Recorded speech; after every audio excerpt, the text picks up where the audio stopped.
A considerable portion of the happenings of life comes to us without any direct choosing on our part, and such happenings are generally regarded as having no relation to our will or character, but as appearing fortuitously, as occurring without a cause. Thus one is spoken of as being lucky and another unlucky, the inference being that each has received something which he never earned, never caused. Deeper thought and a clearer insight into life convinces us, however, that nothing appears without a cause, that cause and effect are always related in perfect adjustment and harmony.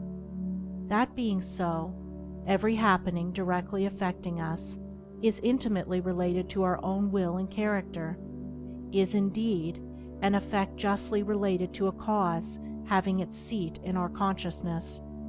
In a word, involuntary happenings of life are the results of our own thoughts and deeds. This, I admit, is not apparent on the surface, but what fundamental law, even in the physical universe, is so apparent?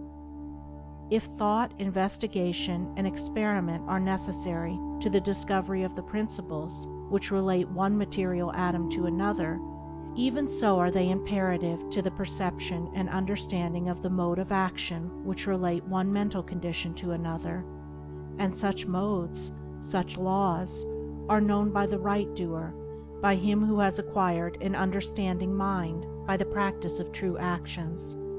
We reap as we sow. Those things which come to us, though not by our own choosing, are by our own causing. The drunkard did not choose the delirium tremens or insanity which overtook him, but he caused it by his own deeds.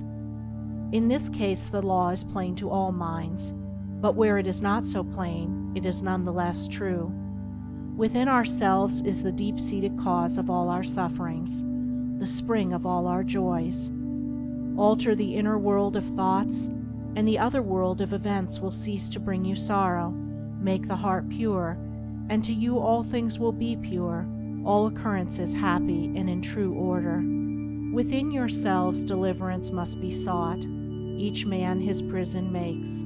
Each hath such lordship as the loftiest one's. Nay, for with powers above, around, below, as with all flesh and whatsoever lives, act maketh joy or woe. Our life is good or bad, enslaved or free, according to its causation in our thoughts.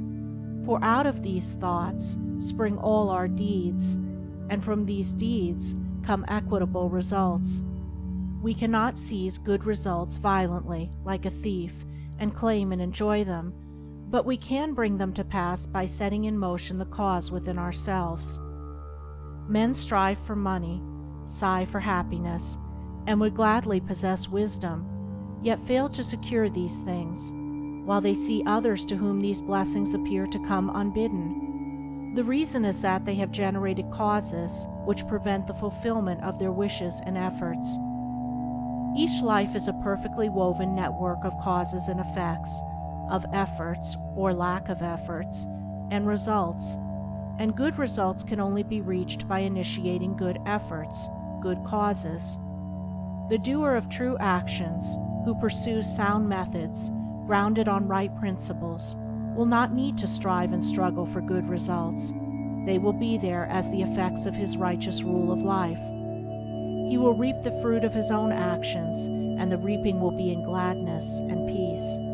This truth of sowing and reaping in the moral sphere is a simple one, yet men are slow to understand and accept it. We have been told by a wise one that the children of darkness are wiser in their day than the children of light. And who would expect, in the material world, to reap and eat where he had not sown and planted? Or who would expect to reap wheat in the field where he had sown tares, and would fall to weeping and complaining if he did not?